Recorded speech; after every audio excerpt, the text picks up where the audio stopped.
Kwenye somo letu tujifunze kuhusu mwani ama sea moss ama seaweed, jina lolote linaweza likafaa, na tutaangalia faida za sea moss, lakini pia tutaangalia namna gani ya kuandaa pamoja na dozi sahihi ya sea moss. Somo hili ni muhimu sana hasa kwenye dosage form kwa sababu sea moss ni miongoni mwa vyakula ambavyo vina kiwango kikubwa sana cha madini joto ambayo kama utazidisha hususan iodine ambayo kama utazidisha basi unaweza ukaleta shida kidogo kwenye afya yako, hasa katika afya ya thyroid ama tezi ya thyroid.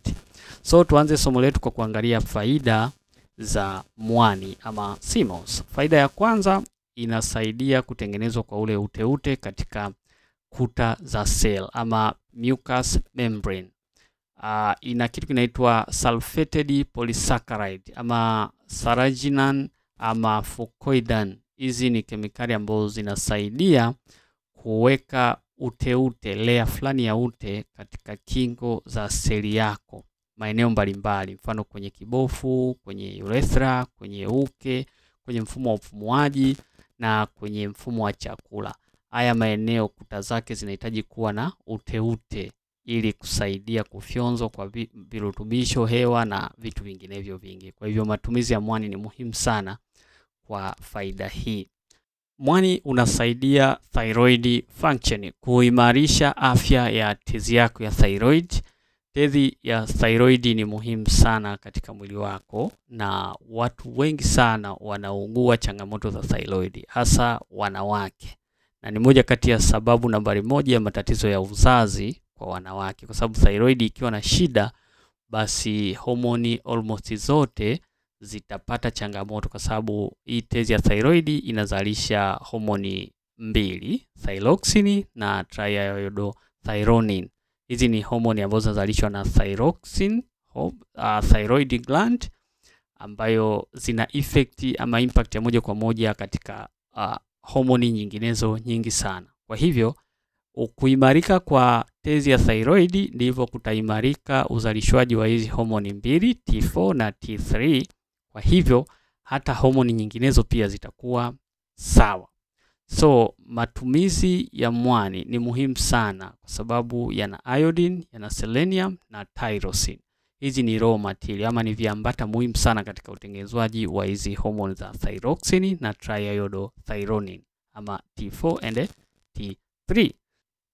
So kama una matatizo ya thyroid, basi matumizi ya mwani ama sea moss yanaweza yakawa na mchango mkubwa sana kwako. Lakini angalizo ni kwamba usitumie mwani bila kufanya vipimo, hasa kama uko katika changamoto ama unahisi una changamoto za thyroid, kwa sababu ina iodine kwa wingi. Kwa hivyo matumizi ya mwani kwa watu wenye hyperthyroidism inaweza ikawa ni hatari zaidi. Hilo ni angalizo.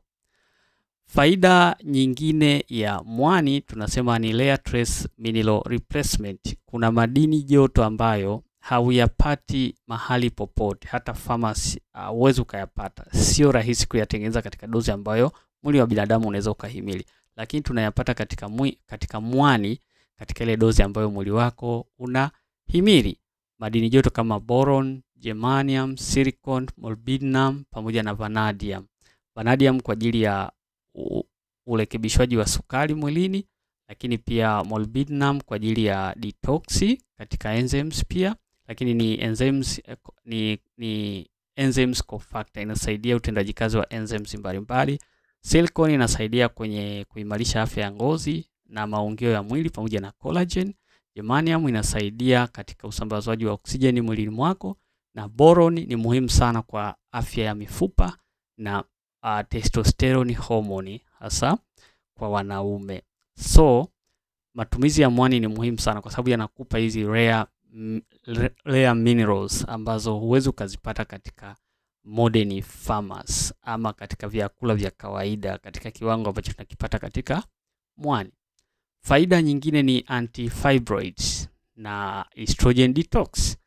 Kwa wanawake, fibroids ama uvimbe katika kuta za mfuko wa uzazi, sababu kuu nambari moja ni kuwa na estrogen iliyopita kawaida.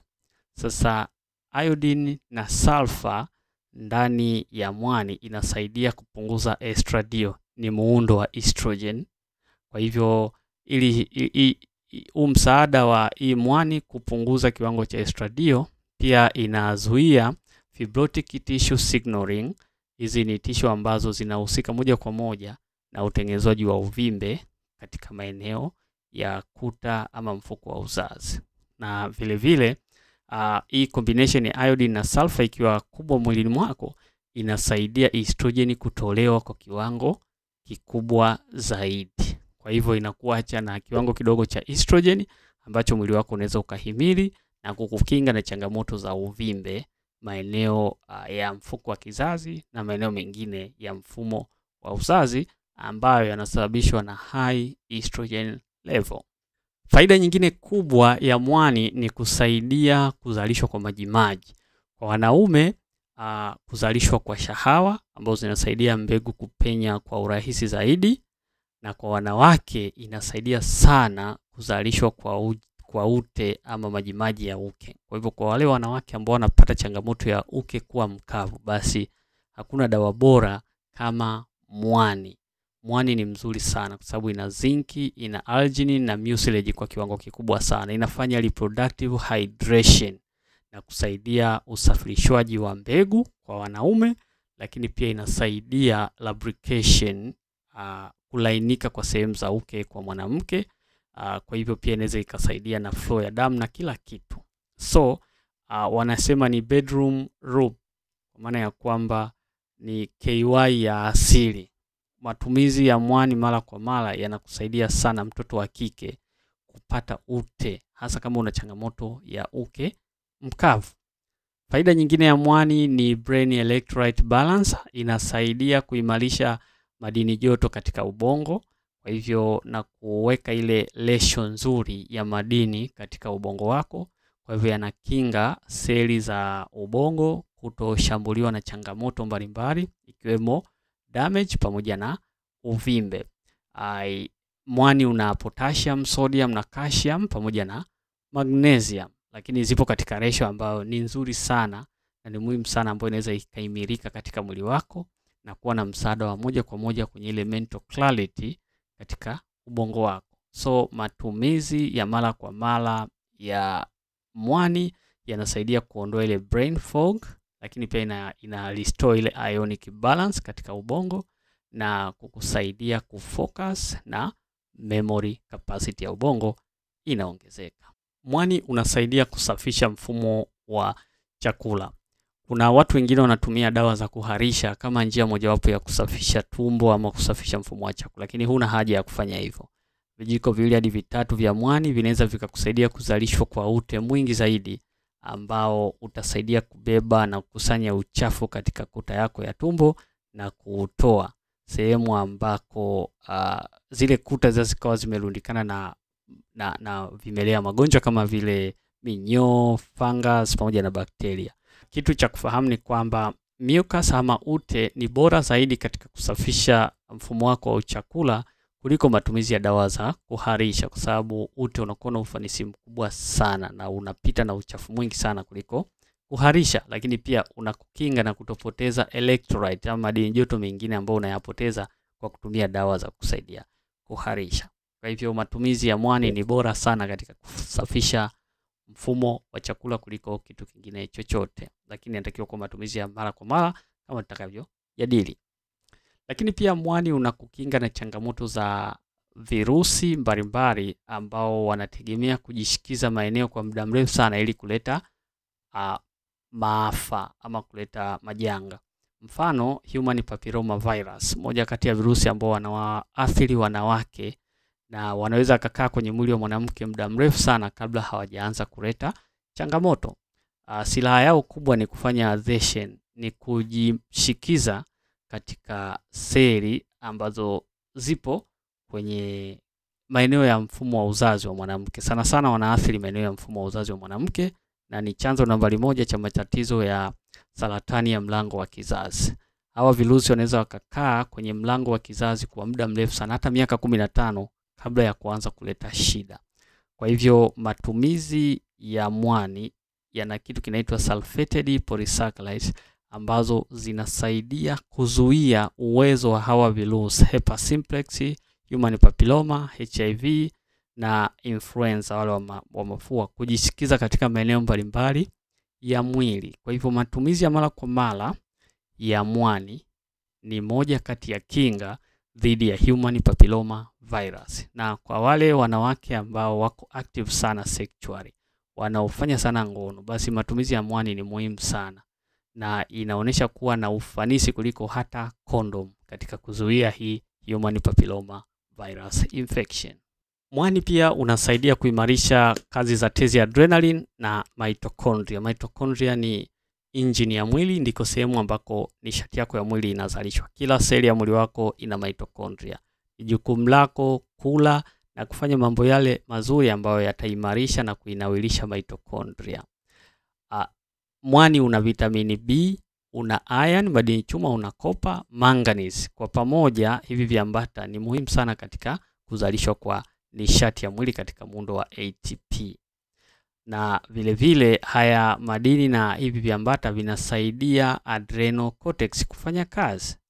Kwa hivyo inapunguza ile spike ya cortisol, homoni ambayo inakusababishia stress.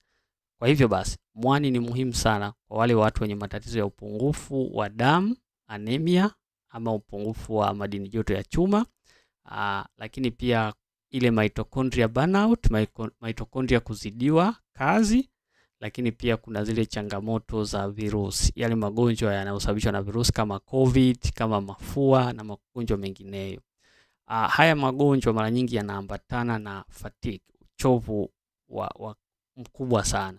Hasa wewe kama ni mtu wa kusumbuliwa sana na uchovu wa mara kwa mara, yawezekana utakuwa na hii changamoto ya mitochondrial burnout. Mitochondria yako imepata changamoto kidogo, haizalishi energy ya kutosha, ndio maana unakuwa na uchovu. Ama inaweza kuwa iron imepungua katika mwili wako. Sasa baada ya kuanza kutumia supplement na kuhangaika na tiba mbalimbali, jaribu kutumia mwani. Vijiko 2 hadi 3 kila siku, unaweza ukaona improvement kubwa sana na unaweza ukaagana kabisa na hii changamoto ya uchovu.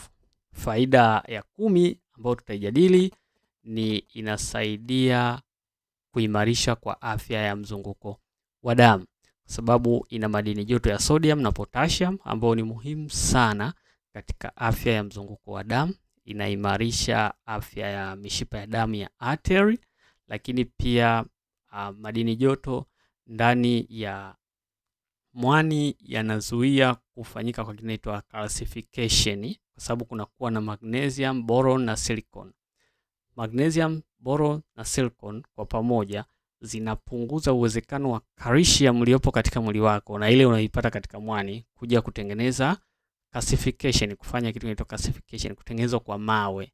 Yani ile calcification kwamba calcium inabadilika inakuwa mawe, kama mawe vile, inakuwa ni chumvi kama mawe, ambayo inaweza ikakwama kwenye mishipa ya damu ama ende ikakwama kwenye figo ukapata kidney stone, na ikikwama kwenye mishipa ya damu unaweza ukapata ischemia, unaweza ukapata stroke, unaweza kupata changamoto nyingi sana. Kwa hivyo matumizi ya mwani yanakupa magnesium, boron na silicon. Hii combination kwa pamoja inapambana na kuondoa ile excess calcium katika mwili wako. Lakini pia inasaidia ile blood yako, damu yako kuflow vizuri, ina improve plasma viscosity.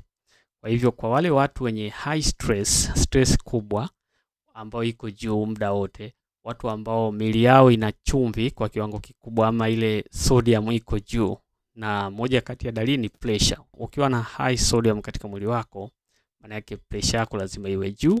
Lakini pia kwa watu wenye matatizo ya high sugar level, ile kiwango cha sukari katika mwili wako, kama uko katika hizi changamoto, basi unahitaji sana magnesium, boron na silicon ambazo unazipata katika mwani. Lakini pia unahitaji sodium na potassium kuwa katika level sahihi ili kukwepa hizi changamoto za cardiovascular issues kama shinikizo la damu la kupanda, shambulizi la moyo, kiharusi na michirizi na changamoto nyingine zote ambazo zinasababishwa na hitilafu katika mzunguko wa damu. So hizo ni faida za sea moss, seaweeds ama mwani kwa lugha yetu adhimu ya Kiswahili.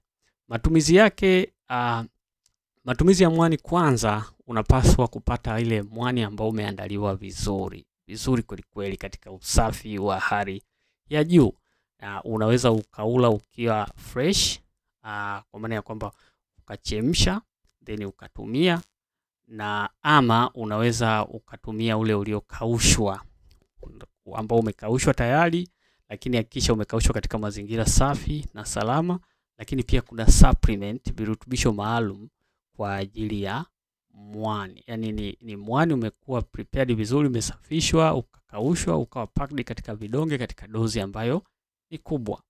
Lakini pia kuna ule uteute ambao unatengenezwa na sea moss ama mwani. Kwa watu wanaoishi maeneo ya pwani, maeneo yenye maji, ambao wana access na mwani, wanafahamu mwani wao unatengeneza vitu kama utelezi fulani. Ule utelezi tunaita ni sea moss gel. Ni nzuri sana kwa kula na kwa kupaka pia. Matumizi ya mwani, hakikisha unatumia kijiko 1 hadi 3 kwa ile mwani ambao umekaushwa. Kwa mwani ambao haujakaushwa, ambao uko fresh, unaweza ukachemsha robo kikombe mpaka kikombe 1. Hope tutakuwa enjoy mpaka wakati mwingine. Bye bye.